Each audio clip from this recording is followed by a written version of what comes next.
La rétine.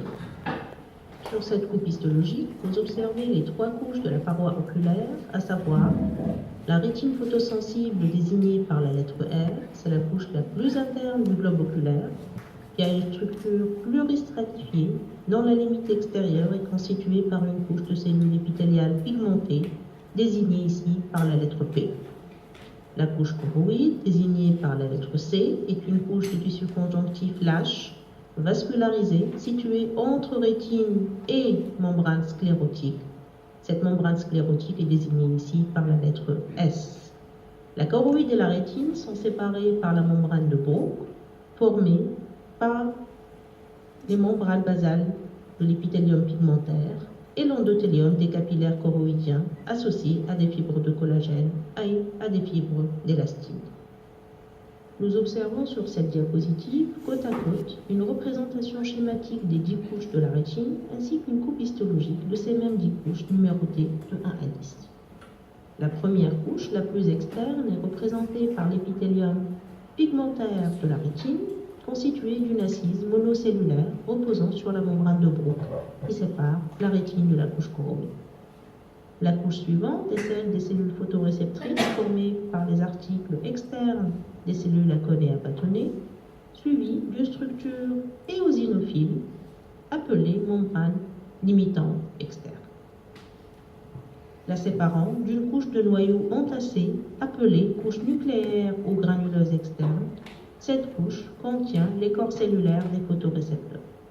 On retrouve ensuite une couche appelée plexiforme externe contenant des courts axones des photorécepteurs et neurones d'intégration dont les corps cellulaires sont situés dans la couche nucléaire ou granuleuse interne.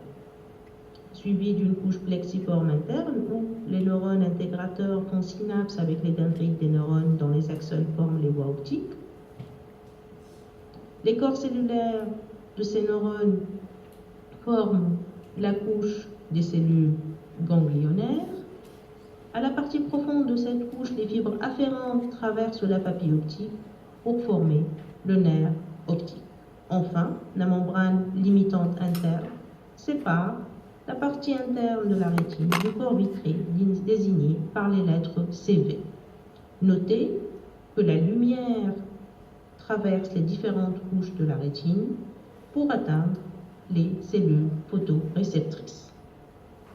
Nous retrouvons ici les 10 couches de la rétine décrites dans la diapositive précédente. On peut reconnaître les vaisseaux qui circulent à la surface de la rétine. Il s'agit d'un réseau capillaire parallèle. Ici encore, nous pouvons observer les 10 couches de la rétine numérotées de 1 à 10. Nous observons aussi la membrane vasculaire ou appelée à ce niveau la choroïde, ainsi que la sclérotique désignée en bleu par la lettre S.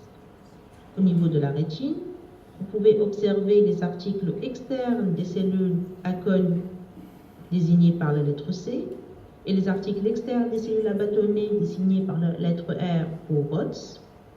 Le rectangle noir met en évidence une zone de la limitante externe qui sépare la couche des cellules photoréceptrices de la couche nucléaire, aussi appelée granuleuse externe.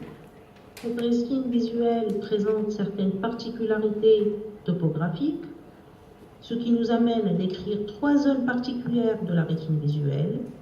Il s'agit ici de l'une des zones particulières, qui s'appelle aussi la papille du nerf optique, lieu où les axones des cellules ganglionnaires se réunissent avant de quitter le globe oculaire. Il s'agit d'une zone dépourvue de photorécepteurs, ce qui lui vaut l'appellation de tache aveugle au champ visuel. C'est aussi la zone de passage des artères et veines centrales de la rétine.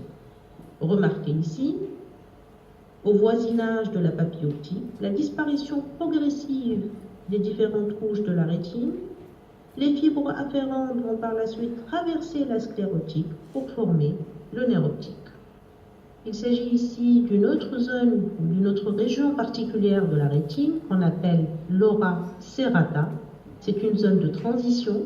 Elle marque la limite entre la partie visuelle organisée en 10 couches de la rétine précédemment décrite et la partie non visuelle de la rétine qui tapisse la face postérieure du corps ciliaire. Cette dépression ou cratère au niveau de la rétine marque une troisième zone particulière de la rétine visuelle, appelée fovea centralis ou tache jaune ou encore la région maculaire. Elle est située dans l'axe optique de l'œil, elle est entourée par des bourrelets périphériques où la rétine est plus épaisse. Au niveau de la fovea centralis, la rétine est réduite à l'épithélium pigmentaire, à des photorécepteurs à type de cône. Les éléments manquants sont refoulés vers les bourrelets périphériques. Il s'agit ici encore une fois d'une coupe histologique de la fovea centralis qui illustre clairement la persistance de seulement quelques types cellulaires, à savoir l'épithélium pigmentaire et les photorécepteurs à cône.